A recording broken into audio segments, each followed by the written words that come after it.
अस्सलाम वालेकुम दोस्तों की हाल चाल है या इंडस वाटर ट्रीटी की है ਤੇ ਉਸ ਦਾ ਕਿਸ ਮੁਲਕ ਨੂੰ ਜ਼ਿਆਦਾ ਫਾਇਦਾ ਕਿਸ ਮੁਲਕ ਨੂੰ ਕਮ ਫਾਇਦਾ ਕਿਆ ਉਹਨੂੰ ਕੈਂਸਲ ਕਰਨ ਦੇ ਨਾਲ ਪਾਕਿਸਤਾਨ ਦੀ ਜ਼ਮੀਨ ਬੰਜਰ ਹੋ ਸਕਦੀ ਹੈ ਕਿਆ ਉਹਨੂੰ ਬੰਦ ਕਰਨ ਦੇ ਨਾਲ ਕਿਆ ਇਸ ਖਿੱਤੇ 'ਚ ਜੰਗ ਛਿੜ ਸਕਦੀ ਹੈ ਇਸ ਦੇ ਬਾਰੇ ਇੱਕ ਬੜੀ ਇਨਫੋਰਮੇਟਿਵ ਵੀਡੀਓ ਲੈ ਕੇ ਆਏ ਹਾਂ एक बहुत ही प्यारे दोस्त ने उन्होंने बड़ी अच्छी इन्फॉर्मेशन दी थी। हेलो फ्रेंड्स, मैं गौरव और इंडिया ने पाकिस्तान पर वाटर वॉर डिक्लेयर कर दिया है। 62 सालों तक शांत रहने के बाद फाइनली इंडिया ने पाकिस्तान को एक रेगिस्तान बनाने की धमकी दे दी है। अब वो बूंद बूंद पानी रोक करके मैं पंजाब के, जम्मू कश्मीर के, हिंदुस्तान के किसानों के लिए वो पानी लाने के लिए कृतसंकल्प। अब अगर ऐसा हुआ ना तो पाकिस्तान की 75% आबादी तक पानी पहुंचना बंद हो जाएगा।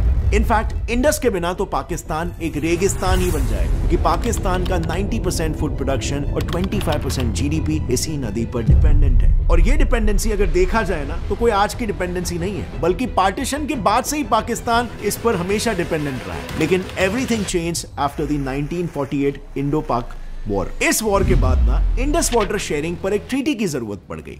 देखो, पार्टीशन के बाद एक दिन 1948 को कश्मीर में पाकिस्तान के रिपीटेड इनकर्शंस को देखकर कुछ देशभक्त इंजीनियर्स ने पाकिस्तान में जाने वाले पानी को डैम्स की मदद से रोक लिया और बस इस एक अकेले मुद्दे को उठाकर पाकिस्तान इंडस वाटर ट्रीटी मांगने लग गया। बट माइंड यू, ये इंडिया का इंडस रिवर का इस्तेमाल करके पाकिस्तान को थ्रेटन करने का पहला और आखिरी एक्शन था। हालांकि इस इंसिडेंट के तुरंत बाद इंडिया ने कैनल्स को फिर से शुरू कर दिया, लेकिन फिर भी इस इंसिडेंट का फायदा उठाकर पाकिस्तान ने वर्ल्ड बैंक को अप्रोच किया और अल्टीमेटली वर्ल्ड बैंक ने इंडिया और पाकिस्तान के बीच साइन करवाया the infamous Indus water treaty. अब अगर देखा जाए ना तो इंडस वाटर ट्रीटी को दुनिया की सबसे सक्सेसफुल और सबसे ज्यादा जेनरस ट्रीटी का मानी जाती है। एक बार तो फॉर्मर यूएस प्रेसिडेंट आइजनहोवर ने इसको डिस्क्राइब करते हुए ये कहा था कि ट्रीटी इस डिप्रेसिंग दुनिया में एक चमकता हुआ सितारे जैसा है। और हो भी क्यों ना, क्योंकि इस ट्रीटी को साइन करके इंडिया ने दुनिया भर में एक एग्जाम्पल सेट कर दिया पीस और यूनिटी का। जरा इन रिवर्स को देखो,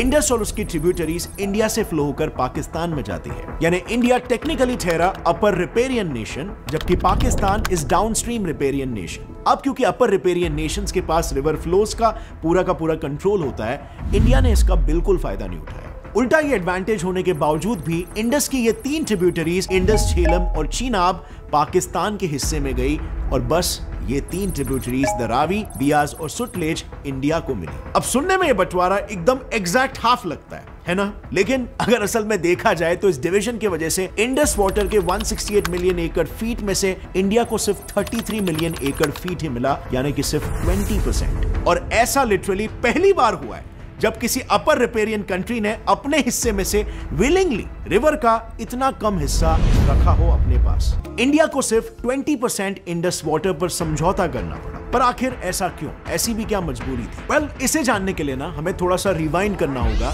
इस ट्रीटी के फॉर्मुलेशन के टाइम पर, नेगोशिएशंस पर। तो जैसे कि आपने पहले जाना था, पाकिस्तान को दो देशों के बीच इस बायलैटरल मुद्दे में थर्ड पार्टी को इन्वॉल्व करना जरूरी था। पाकिस्तान के प्राइम मिनिस्टर जिन्ना ने तो ये तक कह दिया था कि पाकिस्तान पूरी तरीके से डेजर्ट बन जाएगा, वो चलेगा, लेकिन वो हिंदूज द्वारा दिए गए पानी के भरोसे नहीं रहेंगे। और वहीं पर दूसरी तरफ इंडियन प्राइम मिनिस्टर का कहना यह था कि इंडस वाटर बेसिन में दोनों देशों के शेयर के लिए भरपूर पानी है। अब नेहरू जी को वो टाइम पे शायद यही लगा कि ये ट्रीटी पाकिस्तान की तरफ दोस्ती का एक हाथ हो सकती है और इसी गुडविल और फ्रेंडशिप के लिए भारत सरकार ने पाकिस्तान को बड़े बड़े कंसेशंस दे दिए। अब वो टाइम पर हमारे प्रधानमंत्री का विजन हो सकता है बेशक सही हो, लेकिन अगर आप थोड़ा सा लॉजिकली देखोगे तो ट्रीटी नेगोशिएट करते समय दोनों देशों के पहले प्रपोजल्स देखकर ही उनके इंटेंशंस का एकदम साफ अंदाजा लग जाता है। क्योंकि जहां पर इंडिया ने सामने से पाकिस्तान को 76% हिस्सा देने की बात की थी, वहीं पर पाकिस्तान इंडिया को बस 13% हिस्सा देना चाह रहा था। और बस इसीलिए कुछ जियोपॉलिटिक्स एक्सपर्ट का यह मानना है कि इन इंडियन डिमांड से वर्ल्ड बैंक को झट से यह समझ में आ गया कि इंडिया एक सॉफ्ट टारगेट है, उसका एक सॉफ्ट साइड है और इस सॉफ्ट साइड को एक्सप्लॉइट किया जा सकता है। और बस फिर वर्ल्ड बैंक ने खुद को पाकिस्तान का एक सेल्फ प्रोक्लेम्ड लॉयर बनाकर यह प्रपोज किया कि इंडस रिवर का 80% पानी पाकिस्तान पाकिस्तान को दिया जाए और 20% सिर्फ इंडिया को मिले। And to no one surprise, Indian side ने भी इस हाईली पार्शियल प्लान को थम्स अप कर दिया और इसीलिए इतिहास में इस इंसिडेंट को नेहरूज 6th ब्लंडर भी कहा जाता है। अब डेफिनेटली इस डिसीजन के लिए नेहरू जी को काफी क्रिटिसिज्म भी फेस करना पड़ा, सो मच सो कि लोकसभा में नेहरू जी को अपने डिफेंस में यह कहना पड़ा कि हमने सिर्फ एक सेटलमेंट ही नहीं बल्कि दोनों देशों के बीच पीस खरीदा है। लेकिन इस स्टेटमेंट का कोई फायदा नहीं हुआ क्योंकि खुद कांग्रेस के एमपीज ने भी इसका जमकर विरोध किया। कई एमपीज ने ब्लंटली ये कह दिया कि नेहरू जी के वजह से वो बहुत ही लेट डाउन फील कर रहे हैं और एमपी अशोक गुहा ने तो ये ब्लंटली कहा कि पाकिस्तान को खुश करने के लिए इंडिया ने अपने ही इंटरेस्ट की कुर्बानी दे दी है। वाह भाई वाह। और अंत में अगर देखा जाए तो हुआ भी ये, नेहरू जी का ये गुडविल जेस्चर बिल्कुल सांप को दूध पिलाने के बराबर साबित हुआ, क्योंकि आज ट्रीटी के साइन होने के 62 इयर्स बाद भी पाकिस्तान ने इंडिया पर 3 वॉर्स और अनगिनत आतंकी हमले करवाए। लेकिन हियर्स द शॉकिंग पार्ट, आज तक इंडिया ये सब होने के बावजूद भी इस ट्रीटी से पीछे नहीं हटा। अगर इंडिया चाहता तो इंडस रिवर को पाकिस्तान के अगेंस्ट एक स्ट्रेटेजिक टूल की तरह यूज कर सकता था। इनफैक्ट ये टूल इतना डेडली होता कि इस पर एक इंपॉर्टेंट अमेरिकन अटॉर्नी डेविड लिलियंथाल, जो खुद इंडस वाटर ट्रीटी में क्लोजली इन्वॉल्व थे, उन्होंने ये कहा था कि पाकिस्तान आर्मी बॉम्ब्स और वेपन से अपने दुश्मन को उतना डिस्ट्रॉय नहीं कर सकती जितना इंडिया पाकिस्तान को कर सकता है इंडस वाटर को परमानेंटली शट ऑफ करके। बट इंडिया ने इसका एडवांटेज कभी नहीं लिया। आज भी ये ट्रीटी अकेला इंडिया ही चला रहा है, वो भी इससे लॉस होने के बावजूद। और वहीं पर दुनिया भर में पिक्चर कुछ और ही चल रही है। आई मीन एशिया का एग्जांपल ले लो, यहाँ पर 57 ट्रांसनेशनल रिवर्स है, यानी ऐसी रिवर्स जो 2 या उससे ज्यादा कंट्रीज में बहती है। लेकिन इन रिवर्स के शेयरिंग पर आज तक कोई ट्रीटी या कोई वाटर शेयरिंग एग्रीमेंट कभी बना नहीं। चाइना का ही केस ले लो, ये एक ऐसा कंट्री है जहाँ सबसे ज्यादा ट्रांसनेशनल रिवर्स ओरिजिनेट करती है। स्पेसिफिकली अगर देखें तो चाइना से 18 से ज्यादा रिवर्स डाउनस्ट्रीम कंट्रीज में जाती है, लेकिन चाइना ने इनमें से एक भी कंट्री के साथ कोई भी वाटर शेयरिंग ट्रीटी नहीं साइन किया है। वो बस अनहिंज तरीकों से इन सभी रिवर्स के फ्लो को कंट्रोल करता है। लेकिन इंडिया की बात करें तो नॉट ओनली पाकिस्तान बट हमने बांग्लादेश के साथ भी वाटर शेयरिंग ट्रीटी साइन कर रखी है और हम एशिया में ऐसा करने वाले इकलौते देश है। और जब IWT साइन हुआ था यानी कोल्ड वॉर के टाइम, तब यूएस पाकिस्तान के बायलैटरल रिलेशंस काफी स्ट्रॉन्ग थे और इसीलिए ये ट्रीटी ऑब्वियसली पाकिस्तान के ही फेवर में थी। एंड रिसेंटली भी ये बायस क्लियरली दिखा जब वर्ल्ड बैंक ने वर्ल्ड हंगर इंडेक्स को रिलीज किया और इसमें इंडिया को पाकिस्तान से नीचे प्लेस किया गया। मतलब कैन यू इमेजिन, इंडिया को पाकिस्तान से भी ज्यादा हंगर प्रोन बता दिया। और इस रीसेंट इशू पर इंडिया ने वर्ल्ड बैंक को ओपनली ये कह दिया कि उसे इस मैटर में इंटरफेयर करने की कोई जरूरत नहीं है। अब ये जवाब तो वर्ल्ड बैंक को था, क्योंकि आज तक इंडिया को जो 20% इंडस वाटर अपने हिस्से में मिलता था, उसमें भी हम सिर्फ 93% ही यूज कर रहे थे और बाकी का 7% पानी हमारे हिस्से में से भी हम पाकिस्तान में बह जाने दे रहे थे। साथ ही में हम इंडस वाटर से सिर्फ 8 लाख एकड़ के एरिया को ही इरिगेट कर रहे थे, जबकि हमें ट्रीटी के अंडर 13.2 लाख की परमिशन दी गई थी। तो बस इंडिया ने उसके बाद से इस तरह की जेनेरोसिटी दिखाना बंद कर दिया। इनफैक्ट गवर्नमेंट ने तो खुद इंडस बेसिन पर 4 नए फास्ट ट्रैक इरिगेशन प्रोजेक्ट्स भी लॉन्च कर दिए और इस प्रोजेक्ट से कश्मीर में एक्स्ट्रा 2 लाख एकड़ के खेतों में इरिगेशन बढ़ जाएगा। और रही बात फ्रेंड्स पाकिस्तान की, तो जिन डैम्स पर उसने ऑब्जेक्शन रेज किया है उसमें से किशनगंगा तो ऑलरेडी फुल्ली फंक्शनल है। इससे कश्मीरी नहीं बल्कि बहुत सारे नॉर्थ इंडियन स्टेट्स बेनिफिट कर रहे हैं। इससे जनरेट हुई 12% एनर्जी तो ऑलरेडी एनर्जी डेफिशिएंट कश्मीर में जाती है। तो यू कैन इमेजिन ये डैम्स जिससे पाकिस्तान को इतनी प्रॉब्लम्स है वो इंडिया के लिए कितनी बेनिफिशियल है। अगर ये वीडियो का क्लिप आपको पसंद आया तो पूरी वीडियो चेक करना मत भूलना, लिंक नीचे डिस्क्रिप्शन में है।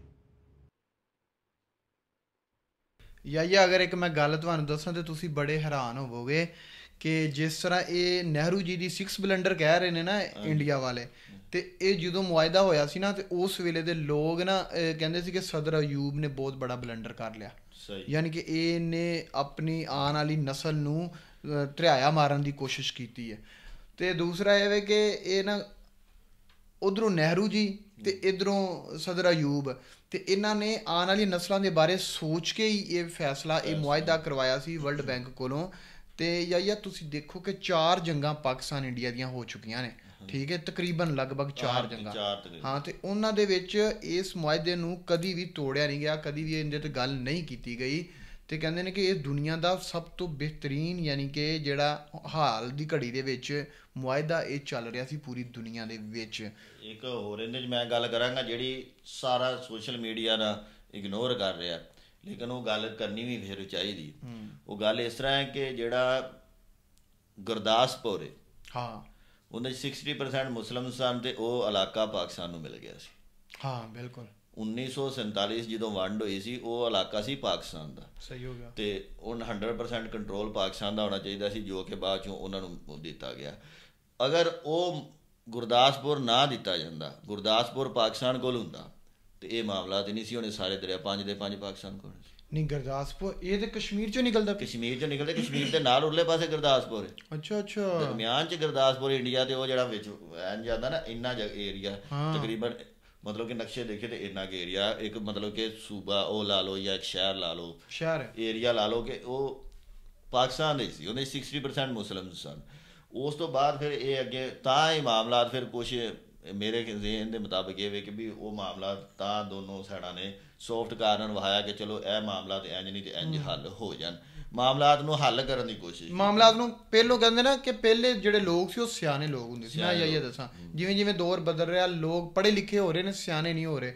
ਦੂਸਰਾ ਇਹ ਵੇ ਕਿ ਉਹਨਾਂ ਨੇ ਤੇ ਆਪਣੀਆਂ ਆਉਣ ਵਾਲੀਆਂ ਨਸਲਾਂ ਦੇ ਬਾਰੇ ਸੋਚ ਲਿਆ ਕਿ ਆਇਆ ਹੁਣ ਜਿਸ ਤਰ੍ਹਾਂ ਦੀ ਸੂਰਤ ਹਾਲ ਪੈਦਾ ਹੋ ਰਹੀ ਹੈ, ਉਧਰੋਂ ਮੋਦੀ ਜੀ ਸਾਹਿਬ ਤੇ ਇਧਰੋਂ ਪਰਵੇਜ਼ ਸ਼ਹਿਬਾਜ਼ ਸ਼ਰੀਫ ਜਾਂ ਉਹਨਾਂ ਦੇ ਹੋਰ ਜੋ ਕਿ ਨੂਨ ਲੀਗ ਦੀ ਹਕੂਮਤ ਹੈ, ਕਿਆ ਇਸ ਮਾਮਲੇ ਨੂੰ ਕੰਟਰੋਲ ਕਰ ਪਾਉਣ? ਯਾਰ ਸ਼ਾਰਟ ਜੀ ਇਹ ਗੱਲ ਹੈ ਕਿ ਲੋਕ ਆਪਸ 'ਚ ਮਿਲਣਾ ਚਾਹੁੰਦੇ ਨੇ।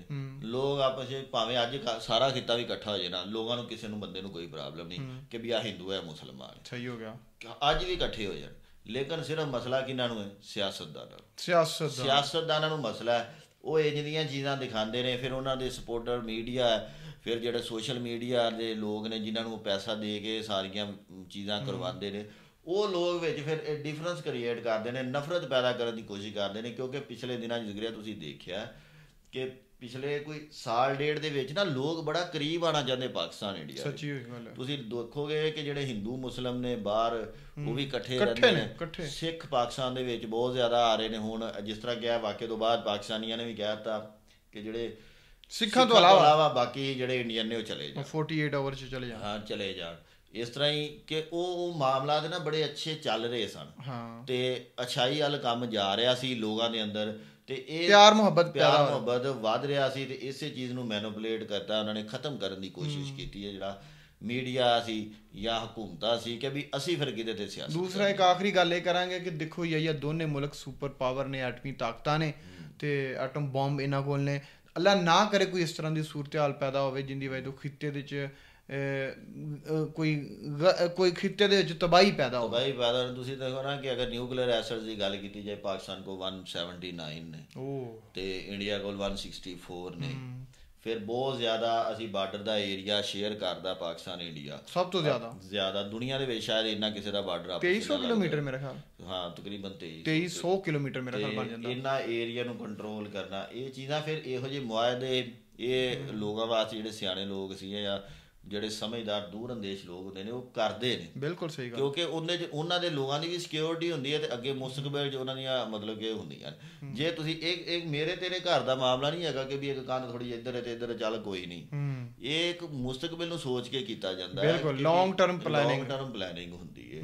ਤੇ ਅੱਜ ਦੇ ਲੋਕ ਆਪਣੇ ਹਿਸਾਬ ਨਾਲ ਸੋਚਦੇ, ਅਸੀਂ ਆਪਣੇ ਹਿਸਾਬ ਨਾਲ ਸੋਚਦੇ, ਹਿੰਦੂ ਮੁਸਲਿਮ ਫਸਾਦਾਤ ਕਰ ਲਏ, ਸ਼ੀਆ ਸੁੰਨੀ ਫਸਾਦਾਤ ਕਰ ਲਏ, ਜਿਹੜੀਆਂ ਜੰਗਾਂ ਹੋਈਆਂ ਉਹ ਵੀ ਕੁਛ ਇਸ ਤਰ੍ਹਾਂ ਦੀਆਂ ਹੀ ਹੋਈਆਂ, ਗਲਤ ਫਹਿਮੀਆਂ ਨਾਲ ਹੋਈਆਂ।